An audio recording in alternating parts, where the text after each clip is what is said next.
Ya Muhammadu ya Muhammada ya Muhammadu ya Rasul. Assalamualaikum. Sama kok. Waalaikumsalam. Bashi fete no.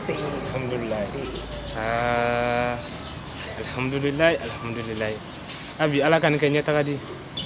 Kama soro fini su min filɛ la ten tɔ k'i farikolo ma sutura n'a de ye o nafa ba de bɛ silamɛya kɔnɔna la an ye don min na n'i bɔra o fanfasiw ma sɔrɔ an ye dugawu le kɛli ye asa ala k'o k'i ŋaniya di i k'a lɔn sunkalo daminɛ in na ten tɔ a bɛɛ de ni fini su ninnu don ka i fariw ma sutura ko ɲɛnɛma ba le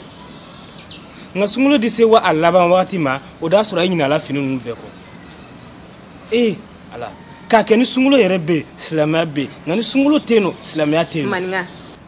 n bɛna min f'i ɲɛna i k'i tulo majɔ o la silamɛya ye ŋaniya de silamɛya tɛ fini don yɛrɛ i y'a mɛn yan sinɔn hali n'a ka di ne bɛ kulɛti don ka taa ɲala ni e ye ne filɛ a bɛ dɛbɛ bɛna ne filɛ ni ŋaniya minɛ ni ŋaniya tɛ kɔnɔ i bɛ ne filɛ dɔrɔn i bɛ tɛmɛ i ka sira fɛ o ko juguma yɔrɔ bɔra min. Basi tɛ n y'i kuma faamuya abi nka i le kelen tɛ o i n'i ɲɔgɔnna caman de y'a kan ka nin kuma sugu fɔ la ko jinɛ tɛ fɛn bɛɛ ŋaniya le di Ibrahima min ŋaniya la ni ŋaniya ɲuman le o le ni ŋaniya jugu yɛrɛ le o le ni ala ko an kana min kɛ an kan'o kɛ an k'o to yen nɔ a bannen ŋaniya ko kuma yɛrɛ kana fɔ o rɔ ala ko an kana min kɛ ile y'o kofɔ sugu k'a k'o kɛ k'i b'i ŋaniya ko bila o ko la ala mago t'i ŋaniya la o la dɛ ala ko le k'i kana kɛ a bannen o di ile yɛrɛ min filɛ ten n'i ko i den ma ko a kana ko sugu dɔ kɛ ni den seginna k'o ko kɛ ile mɔgɔ t'a la a y'o ko kɛla kun min na a de digila k'a ma sɔrɔ a b'i kan sɔsɔ o ye ɲɛ min ma silamɛya y'o ɲɛ kelen de ma ni ala ko k'an kana min kɛ an ka n'o kɛ hali kunu ne tɛrɛ sigilen ka Sunna TV lajɛ karamɔgɔ yi ka wajulu kɛ kuma sugu minnu na o dɔ le y'i da ten tɔ. يقول الله سبحانه وتعالى الله تعالى كو سبحانه وتعالى كان نبي ماما نمن كشباي قل لأزواجك وبناتك ونساء المؤمنين يدنين عليهن من جلابيبهن الله تعالى كو كرم نمن كشباي أكو هي النبي ماما أفو ifuru muso ye a fɔ i denmuso ye a fɔ muminu muso ye yudnina alayhinna min jalabibihin o k'u ka finibaw n'o y'u ka hijabu fini ye o k'a kɛ ka o fan bɛɛ lajɛlen datugu k'o fan bɛɛ lajɛlen sutura n'a ye n'u bɛna bɔ ka taa kɛnɛma ni Allahu Ta'ala ka yamaru ye k'a fɔ ciden ye sallallahu alayhi wa sallam a k'a ɲɛfɔ a furumusow ye a ka tila k'a fɔ a denmusow fana ye a ka tila k'a fɔ muminu musow fana ye k'u ka nin baara in kɛ donc nin bɛ mun yira o b'a yira k'a fɔ hijabu ani sutura tali o ye fɛn de ye fɛn min ye farida ye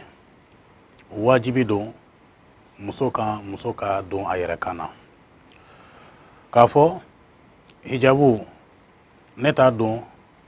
walima ni ŋaniya tɛ e kɔnɔ n bɛ e bila e ka ne lajɛ hijabu ko t'o ye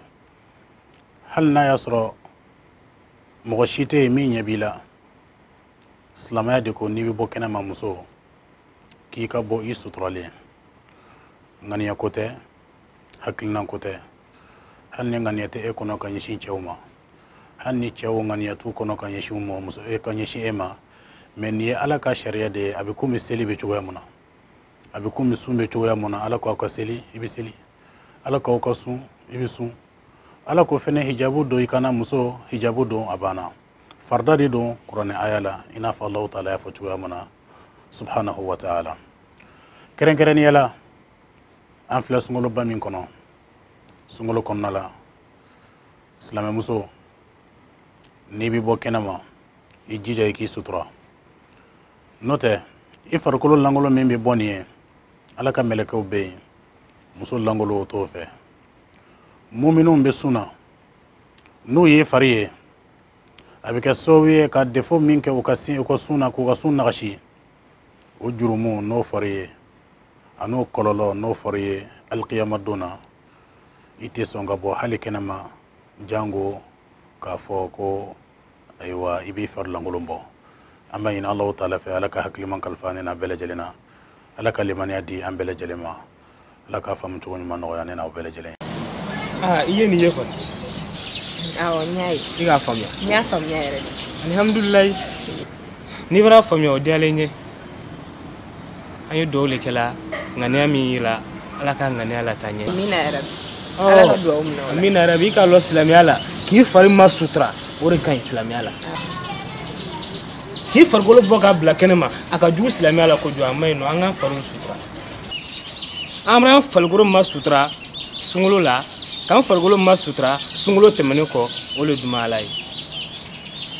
n'a k'a sɔrɔ wari ye i la kun tɛ yan sisan i b'a sɔrɔ i la wari dogolen b'i bolo nka i le di wari dogo k'i farikolo ma yira mɔgɔw la i kɔni k'a lɔn ko ɲɛnama t'o di awɔ n y'i ka kuma faamuya an b'a kɛ ten o la komi n sera ka teli k'an bɛn o la Ala ka se ni ɲuman ye amina yarabi